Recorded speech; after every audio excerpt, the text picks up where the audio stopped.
Momento de informação, como já disse a Marina, e hoje vamos falar da área trabalhista. Existem muitas leis complexas que acabam por confundir os trabalhadores e, por isso, a explicação de um expert no assunto esclarece muitas questões. Hoje nós vamos falar sobre direitos dos trabalhadores, que ficaram mais confusos durante a pandemia, principalmente. E para isso nós chamamos o Jonathan Benedito, que é advogado especialista na área do trabalho, para ajudar a população a entender melhor alguns quesitos. Bom dia, Jonathan, e obrigada aí pela participação, pela disposição de conversar com a gente.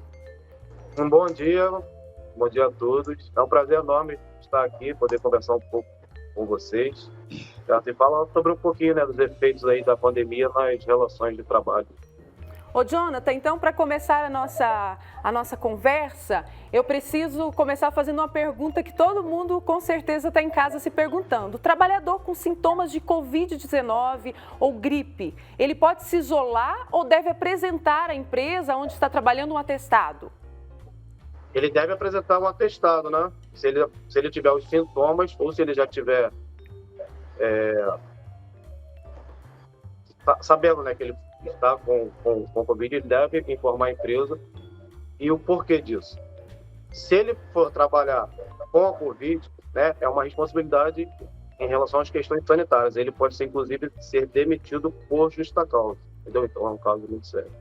E, de outro lado, caso ele apresente o atestado de Covid ou os sintomas e a empresa realmente detecte que ele está contaminado com o vírus, ele terá o benefício do afastamento pelo INSS, entendeu? A partir do 16º dia, o STF já reconheceu que se trata de uma doença ocupacional, uma doença do trabalho, e ali acaba garantindo também a estabilidade do empregado. Certo, Jonathan, bom dia para você, obrigada por estar aqui com a gente nessa manhã. Em relação a esse mesmo tema, nesse assunto, a pessoa está com sintoma ali, às vezes até foi diagnosticado, mas ela está se sentindo bem. Ela pode continuar trabalhando em casa ou ela deve se afastar porque ela está com a doença? Isso fica a cargo da pessoa ou ela vai ao médico que vai avaliar ali se ela precisa ficar de repouso ou não. Enfim, a pessoa pode continuar trabalhando se estiver com Covid ou gripe, mesmo que for em casa? Então, é recomendável que não, porque eu falei, porque ela pode, inclusive, vir a sofrer uma justa causa, caso ela apresente sintomas ou realmente esteja contaminada, e não informe isso à empresa, E acaba ali gerando um risco, muito sério para todos os outros trabalhadores que ali estão. Entendi. Ô, Jonathan, e outra dúvida, a questão do trabalhador, se ele tiver com gripe ou Covid-19 e não tratar, pode desenvolver para algo mais sério? Enfim, pode acarretar outras enfermidades no paciente? Seria mais uma questão de saúde, Uhum. Eu acredito que sim, porque tem as sequelas ali, todo mundo já sabe, Mas então eu vou entrar, vou falar algo da sua área, A questão do trabalhador, se ele desenvolver para outras doenças, o atestado médico, e ele apresentar nesse período o atestado médico, ele pode receber auxílio doença? Se vencer o atestado? Sim. Sem o atestado, acredito que não, porque ele não vai ter um afastamento ali superior a 15 dias, Uhum. Que são as faltas também que serão justificadas na empresa, certo? Uhum. A empresa paga ali os primeiros 15 dias e depois, já faz do 16º dia, fica a cargo do INSS. O STF já reconheceu esse direito do trabalhador. No início, houve uma insegurança jurídica muito ruim, muito grande. Por quê? Era muito difícil comprovar, onde o trabalhador adquiriu o vírus, da Covid. Entendi. Teria que provar o nexo causal, que seria o local de trabalho, a empresa que deixou ali de atender as medidas sanitárias, as medidas preventivas, em consequência disso, o trabalhador acabou contraindo o vírus. Então criar esse nexo causal era muito difícil, complicado. Então, o trabalhador acaba ficando prejudicado, de certa forma, e a empresa também, ficava ali numa situação de não saber como agir com aquilo. Então, o STF teve que se posicionar sobre isso e concedeu esse direito ao trabalhador, tanto no afastamento, né, se superior a 15 dias em relação ao Covid, e posteriormente a estabilidade provisória do empregado. Entendi. Certo. Ô, Jonathan, e o trabalhador, ele pode ser desligado, ou seja, né, dispensado, demitido, depois de ter tido Covid-19, ou tem alguma lei aí que pode favorecer esse trabalhador, ele ter um período ali de estabilidade? Sim, exatamente, foi o que eu acabei de falar. O STF já reconheceu, né, esse direito de estabilidade ao empregado que, porventura, tenha contraído a Covid e afastado por mais de 15 dias, né, que esse é o principal requisito aí das questões de doença ou acidente de trabalho, para que seja configurada a estabilidade. Então, o trabalhador com Covid afastado por mais de 15 dias tem sim direito à estabilidade provisória. Não pode ser demitido, né, depois de um ano que ele recebeu alta, tanto da doença, e aí entra outra questão também, e, né, fazendo até um gancho da pergunta anterior, tanto da doença quanto das sequelas advindas daquela doença. Entendeu? Então, o prazo de estabilidade dele vai contar a partir da alta. Então, só para eu entender direitinho, se a pessoa teve Covid, voltou para o trabalho, referente ainda a essa pergunta, aí ela começou a ter consequências aí da Covid, ela pode ser demitida por causa disso? Não pode. Não pode, né? Não pode. Ela tem direito à estabilidade provisória desde que afastada há mais de 15 dias. Né? E que eu te falei, tanto pelos sintomas da própria Covid, né? Sim. Quanto as sequelas, porque vimos vários casos aí, pessoas que tiveram problemas auditivos, olfativos, na visão, né? Problemas no intestino, em várias partes do corpo, né? Cada um reage de uma forma. Isso, Jonathan, isso pode diferenciar de empresa para empresa igual? Na minha família, eu tive um irmão que teve Covid, ele ficou afastado da empresa por muito tempo. Ele já estava bem, mas ele voltava, conversava com a psicóloga e a psicóloga falava, não, você ainda não vai voltar, porque precisa ter mais estrutura no corpo aí para voltar. Isso depende de cada empresa? Não há diferenciação na lei trabalhista de uma empresa para outra, entendeu? Existe aquela isonomia ali do trabalhador em qualquer área. Independente de cargo, independente de função, a lei trabalhista para todos os trabalhadores empregados pela CLT, né, nesse regime.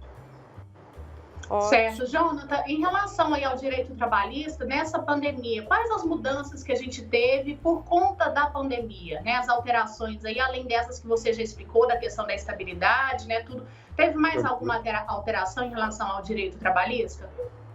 Sim, sem dúvida. As principais medidas, né, principalmente lá no início, foram em relação ao regime de trabalho, né, teletrabalho, home office, o afastamento do trabalhador do local de trabalho. As férias, né, foram concedidas férias coletivas. Antigamente as férias coletivas tinham que ser avisadas, que ia fazer, ia ter que justificar.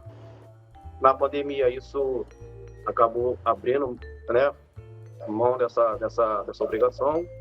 Né? Antecipação de feriados, né, como houve aí no ano passado. A criação de banco de horas, de empresas que não tinham banco de horas puderam implementar o banco de horas sem necessidade de convenção, acordo coletivo ou acordo individual de trabalho. Né? A suspensão do depósito do FGTS durante o período aí do ano de 2020, março, abril, maio e junho, né?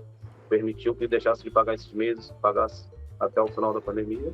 Né? E as outras questões são de segurança, né, e saúde do trabalho, a implementação de medidas de ordem sanitária, né, nas empresas, que também antes da pandemia não havia, e também aquela medida provisória que instituiu o benefício emergencial e a suspensão temporária do contrato de trabalho. Essas foram as principais alterações que vieram na lei trabalhista aí, depois da pandemia. Jonathan, nós estamos falando sobre o Covid, né? Sobre essas Covid que eu falo em relação ao trabalhador, né? Tudo que hoje está agredindo as leis trabalhistas. Agora, mudando um pouco de assunto, a síndrome de Burnout, que é considerada uma doença ocupacional, estresse mental, né? Devido a tantas coisas que a gente está vivendo. Quais os direitos que o trabalhador tem quando ele está portando esse distúrbio? Então, essa é uma questão novíssima, né? Isso aí começou a entrar em vigor aqui no Brasil a partir de 1º de janeiro desse ano, de 2022. Então, apesar dessa questão estar sendo discutida desde 2019, né, quando foi instituído a síndrome de burnout como doença do trabalho, ela só passou a viger agora, dia 1º de janeiro, né? houve a inclusão na CID, né, que é aquela classificação internacional das doenças, tá? Da síndrome de burnout, né, como uma doença ali, doença do trabalho, né? Uhum. E o trabalhador que vier apresentar, já havia muito caso na justiça de pedido, né, de estabilidade em decorrência da síndrome de burnout. A justiça entendia em alguns casos que sim, em outros casos que não. Agora ela passou a ser doença do trabalho. Então, se o trabalhador ficar afastado por mais de 15 dias por esse CID, né, por essa doença, ele terá direito à estabilidade provisória também, de 1 ano após a alta. Ótimo. Certo. E nesse caso também, a empresa não pode dispensar esse trabalhador, né, que está com essa síndrome, que está em tratamento, de forma alguma. Exatamente. Ele vai ter que passar por uma perícia médica, né, do INSS, vai ter que comprovar e constatar que ele vem sofrendo essa síndrome. O que é essa síndrome, né? Síndrome de burnout, para quem não sabe, são os trabalhadores que, devido à pressão de trabalho, à exigência excessiva, até de moral, acabam travando, né? Não conseguem trabalhar. Às vezes, isso geralmente acontece com profissionais que são maravilhosos, são ótimos profissionais, mas diante daquela pressão, diante daquela forma de trabalho ali, né, acabam desenvolvendo essa síndrome e simplesmente não conseguem trabalhar. Não é porque eles não querem, é porque eles não conseguem em decorrência dessa síndrome. Certo? Então, acho que bem inteligente aí a decisão do Ministério da Saúde, né, junto com o Ministério do Trabalho e Previdência, de incluir a síndrome de burnout como doença do trabalho, né? Então, se o trabalhador ficar afastado mais de 16 dias por esse motivo, ele terá direito à estabilidade provisória de 1 ano a contar da alta. Então, você, Jonathan, já explicou para a gente a questão que o empregado não pode ser demitido devido a essa síndrome, mas essa síndrome dá o direito ao funcionário de se aposentar? Não, ela, como é considerada uma doença do trabalho, né? Uhum. Ela vai garantir essa estabilidade provisória. Ah, tá. Né? O INSS ainda não se posicionou, nem o FF, a gente não tem decisões aqui, de aposentadoria por síndrome de burnout, até porque essas questões psicológicas, ela tem um tratamento, né, acredito que mais fácil de ser resolvido. Então acho que a questão da aposentadoria pela síndrome de burnout, a gente ainda não chegou ainda em discussão nos tribunais, então acho que não tem um entendimento assim fixado, né, uma tese, um posicionamento, ou alguma corrente ali que diga se dá direito à aposentadoria ou não. Entendi. Tá certo. A gente sabe aí que é uma síndrome, né, que é grave, né? A pessoa fica realmente doente, mas ela tem tratamento, né? Ela pode se recuperar, né? Então não tem nada definitivo, né, Jonathan? Não chega a ter uma doença terminal, né? Terminativa ali, definitiva. Sim.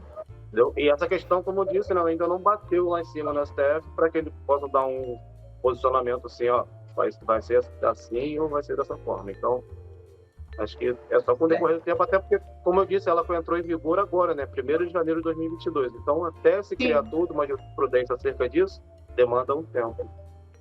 Certo. Ô, Jonathan, em relação aos afastamentos contínuos, né, pelo INSS, agora, por exemplo, a pessoa teve Covid, se afastou pelo INSS, aí depois, daqui um mês, ela pega novamente a Covid, ou então a influenza, enfim, precisa de um novo afastamento. Qual que é a regra para isso?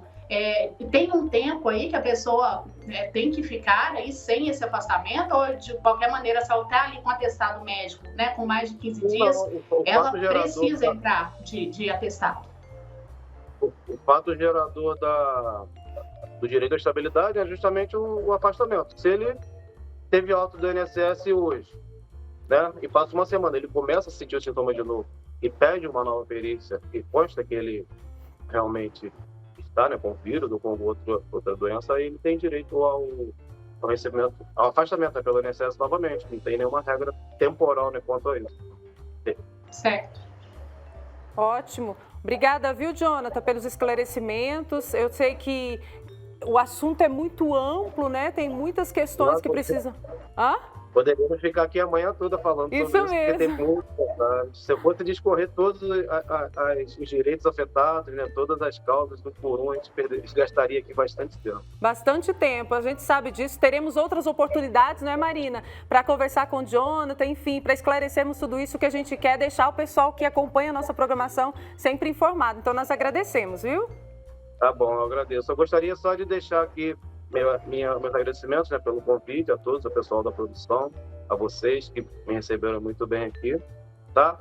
E gostaria só de deixar o meu arroba aqui para quem quiser me acompanhar, é Jonathan Benedito, tá? Minha página no Instagram. Lá eu falo muito sobre direito do trabalho, falei sobre a Covid e é bem legal a página para quem quiser buscar informações sobre direito do trabalho, pode visitar.